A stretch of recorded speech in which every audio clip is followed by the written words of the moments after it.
The Nigerian Senate says it is determined to probe allegations made by 14 justices of the Supreme Court of Nigeria against the now retired Chief Justice Tanko Muhhamad.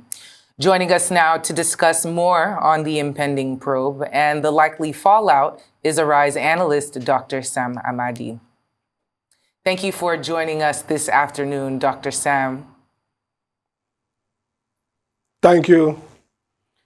Okay, so let's start with what could be the likely fallout of these allegations that have been raised by the 14 Supreme Court justices who, it seems, had been pushed up against a wall, a rock and a hard place, in order to even voice these concerns, and the fact that it has now become public. What do you think it's going to be like going forward? Well, first, this is really unusual. I mean, the Supreme Court has been in crisis in the past, but this is the first instance in recent time, or even recorded history, where the Supreme Court as a body is in turmoil and members of the Supreme Court seem to rise up against their leadership. We've had a crisis when I was a young lawyer with Chief Gane Fawemi over the Concord case against Supreme Court justices, where it was alleged that they received gift for the federal government via Julius Berger, a gift of a utility vehicle. But this is one that suggests that real crisis in the management of the Supreme Court, corruption, and total lack of direction and leadership. So what will happen with the National Assembly, getting involved? Two levels of outcome. One, parliamentary usual, investigative, getting to know what happened. And that relates to the issue of the management of the judiciary, the Supreme Court particularly.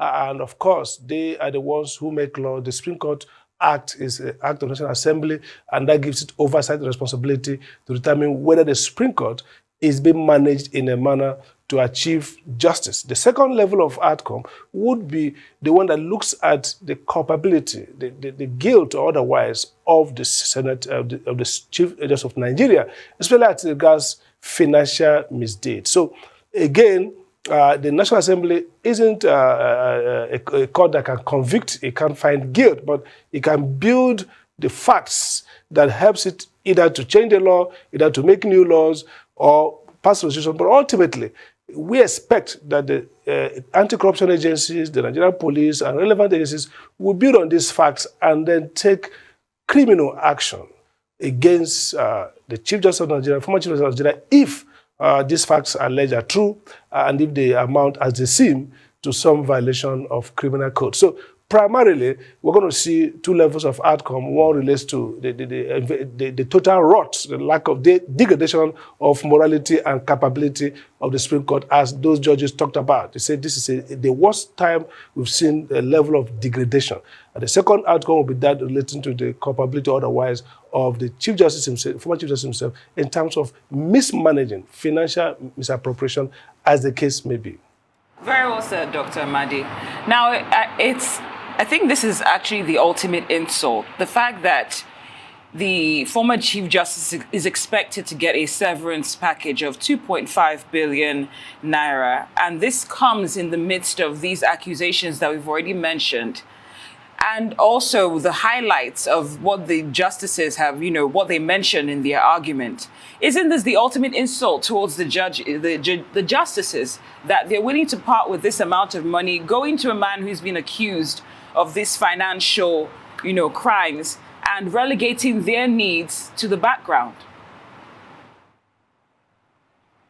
Well, it's very unfortunate. And again, this goes to show that the Supreme Court justices earn very well. I mean, if the severance is 2.something billion, everything put together, that suggests that that's about 300% of his annual salaries and allowances. So they are not they are paid well. That's the first takeaway from this. And secondly, unfortunately, the severance is now statutory. Onoyan, when he was removed disgracefully and illegally from office, he was also paid severance. So this, the former Chief Justice of Nigeria will collect such a handsome amount of money from a country where his stewardship is, to say the least, very, very disgraceful, one could say. I mean, the allegations against him as a judicial officer. Again, if you watch the conduct, the reputation of the Supreme Court since in the last 2 or 3 years, it has been one of either the EFCC is arresting them or the allegations of corruption or things like that. So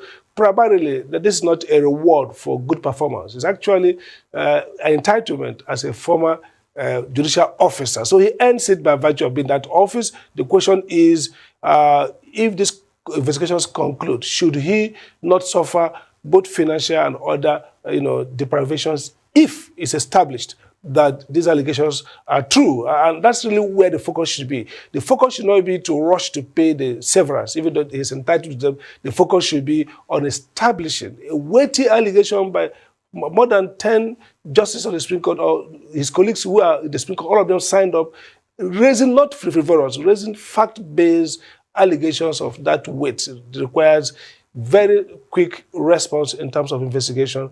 I'm not talking about either a national award or a severance. Yes, he's entitled to those severance, but that should come later. What should be upmost now is to establish whether he resigned, maybe in a hurry to foreclose some of these things, or the weight of these allegations and his ill health combined to make it difficult for him to continue. But whatever, the urgent business should be to investigate these allegations and see whether they are true or false. And then after that, his entitlement as a retired Chief Justice will be paid to him.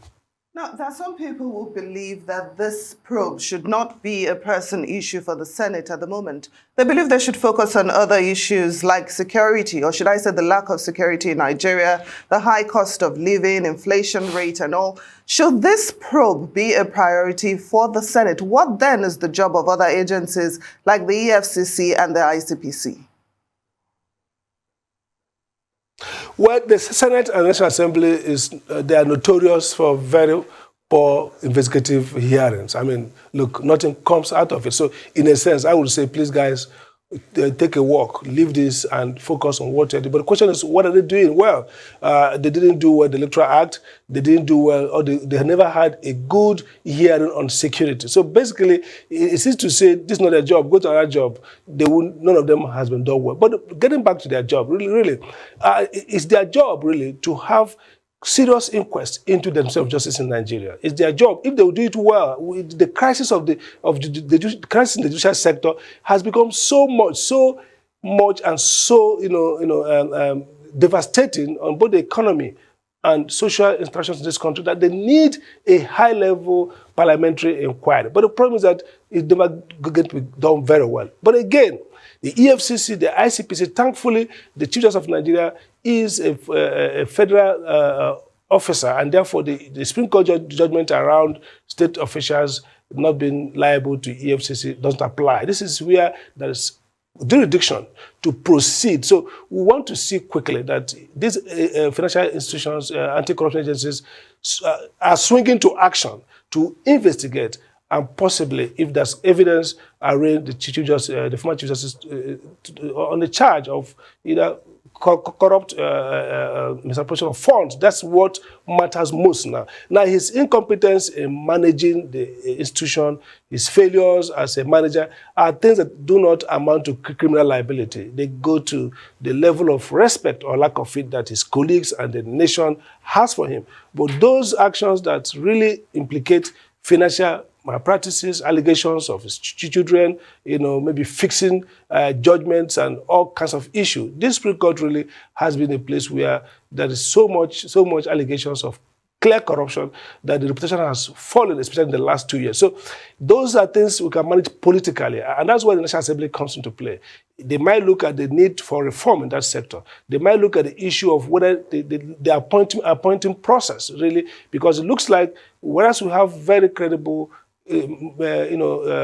character-wise and learning-wise judges across the country, also have so many who don't fit that bill because of the lax politicized way of this appointment. So these are the kind of things that will be thrown up by a good parliamentary inquiry. They look at the appointing process, they look at the ethical orientation, and they ask themselves procedurally, are there things in the management, is there enough check and balance in their internal processes? Do we need to legislate some kind of framework that makes it transparent how the resources of the judiciary is managed. Yes, we complain about lack of funding for the judiciary. We talk about fiscal independence for the judiciary. But do we talk enough about transparency and accountability in the management of not just resources, even the rules and procedures of this courts? That's what a parliamentary inquest will focus on, using this crisis as a trigger to now look into the whole administration of justice, especially at the upper appellate federal courts, and see what can be done by legal, judicial, legislative action to enact new laws,